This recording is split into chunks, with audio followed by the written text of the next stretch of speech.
Bienvenidos una vez más a Un Día con Ángel aquí en Excelsior TV. Es una verdad de perogrullo ya que le diga o le repita que aquí cuestionamos todo, pero de cuando en cuando vale la pena hacerlo. Eso haré hoy en relación con el acto que presidió ayer el presidente de la República en el estado de Veracruz para conmemorar los 99 años de la promulgación de la ley del 6 de enero de 1915 en ese mismo estado, en la ciudad de Veracruz precisamente. Voy a tomar dos pequeñas frases del discurso del presidente para tratar de soportar el comentario que enseguida haré. Dijo el presidente: quiero reiterar ante ustedes mi compromiso de impulsar el 2014 una profunda reforma del campo que lo ponga al día y lo haga más competitivo. Y luego otra que dijo: este año impulsaremos la transformación del marco jurídico del sector agropecuario. Dos cosas, pues, son las centrales de la intervención del presidente: una profunda reforma del campo que lo ponga al día, y la otra, la transformación del marco jurídico del sector agropecuario. ¿Por qué planteó esto el presidente, lo que yo considero como centro de su intervención? Porque el campo es, quizá, sin temor a equivocarme, la gran tragedia en la que hemos convertido a nuestro país. Estamos festejando la promulgación de una ley, 99 años de ese acto, y el año que entra festejaremos seguramente con bombo y platillo el primer centenario de la promulgación de esa ley agraria que se le achaca su autoría o su patrocinio fundamental a Venustiano Carranza. Sin embargo, el problema de la legislación agraria en este país es anterior a la ley del 6 de enero de 1915 y evidentemente hay reformas posteriores a esa fecha. Sin embargo, particularmente a ese grupo de vividores del campo y de los miserables, millones de miserables que hemos alojado en esa parte del territorio nacional, gustan de festejar esa ley, quizá porque con base en ella es que se han enriquecido. Sin embargo, esta ley tuvo una duración muy corta. Poco tiempo después, prácticamente 2 años, en febrero de 1917, se promulga la Constitución de 1917, que es la vigente, y parte importante de la ley del 6 de enero de 1915 se vuelca en el artículo 27. Tanto la ley del 6 de enero de 1915 como el artículo 27 de la Constitución Política estuvieron algunos años sin ley reglamentaria. Dicho de otra manera, los planteamientos muy generales de ambas leyes supuestamente guiaron la política agraria del régimen post-revolucionario. Posteriormente se reglamenta esto, se resuelve ese vacío jurídico, y en 1934 hubo otros intentos previos, leyes reglamentarias parciales, pero en 1934, con la promulgación del Código Agrario, el cual, no obstante algunas reformas en 1940, 1942 y 73, si no me equivoco, tuvo una larga vida hasta 1992, cuando en el sexenio del presidente Carlos Salinas se promulgó una ley aparentemente nueva y revolucionaria que impulsaría la transformación del campo mexicano, y esto fue a principios de 1992. Sin embargo, hay que decir algunas cosas en relación con esta legislación que hoy, más que en cualquier época de México, tanto de todo el siglo XX como parte del siglo XIX y lo que va del siglo XXI, es una legislación caduca, obsoleta evidentemente a todas luces frente a los cambios que en el mundo se han dado en materia agraria, y es hoy el gran lastre que tiene postrado al campo mexicano. Si usted ha tenido la curiosidad de hurgar entre los textos que han dado lugar a esto que llamamos la legislación agraria a través de la historia de México, Encontrará usted una referencia interesante, la cual es citada como fuente o como soporte en la Ley Carranza, esta de 1915, que es la Ley Lerdo de junio de 1856. Esta ley trataba de impulsar la pequeña propiedad. Quizá no se decía de esta manera, pero al final de cuentas de lo que se trataba era de modernizar el campo mexicano de aquel entonces para tratar de acabar con esos restos o remanentes feudales que tenía el campo mexicano.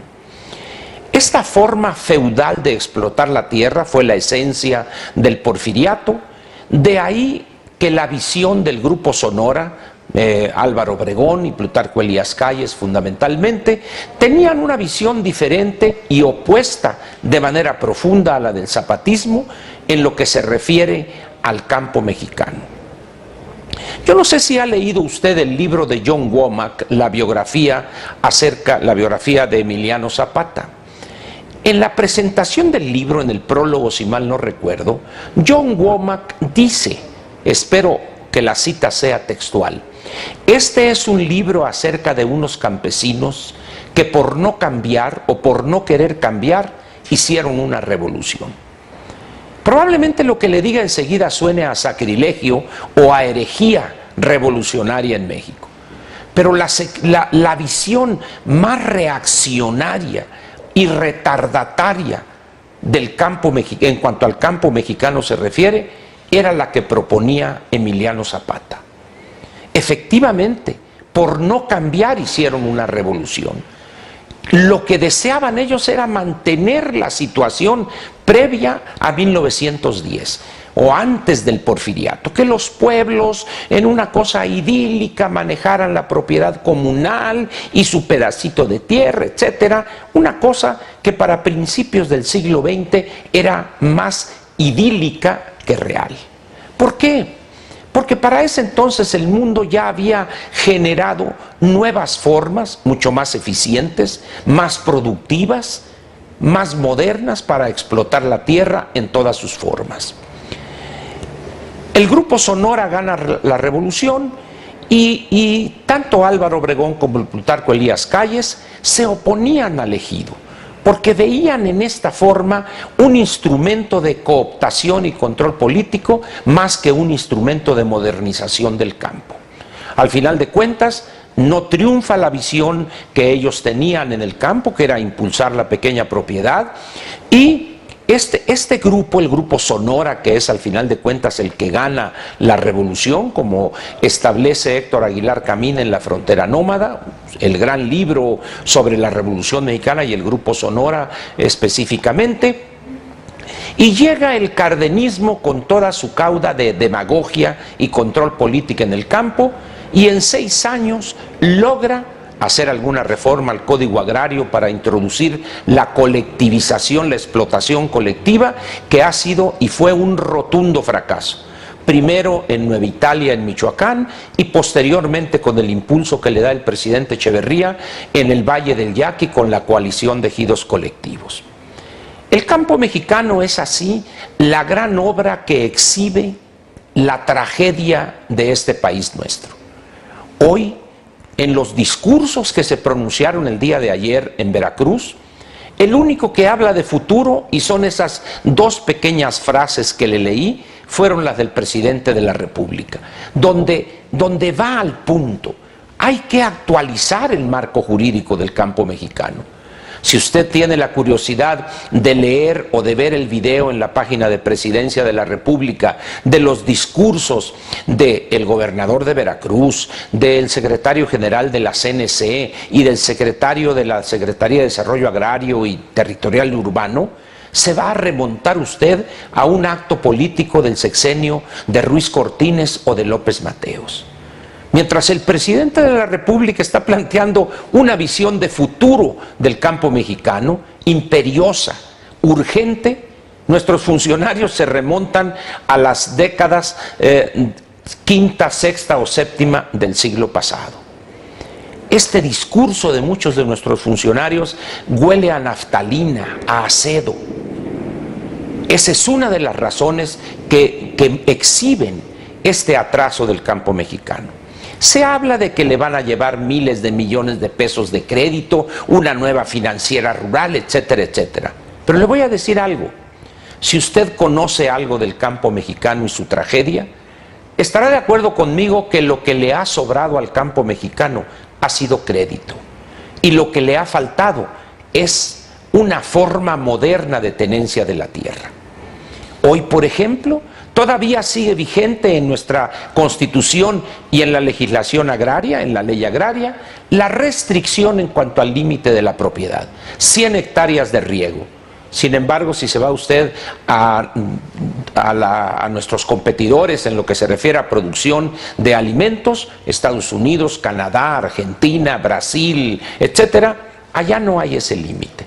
Y tampoco, por fortuna, tuvieron algo similar a la Revolución Mexicana o al caballo blanco de Zapata que cabalga entre las montañas. Eso hoy representa un impedimento fundamental para que al campo llegue capital y tecnología. ¿Usted piensa que un campesino con 1 hectárea de tierra en un lomerío desgastado, sin capa orgánica, va a poderle llevar usted tecnología, semillas mejoradas? No, es imposible.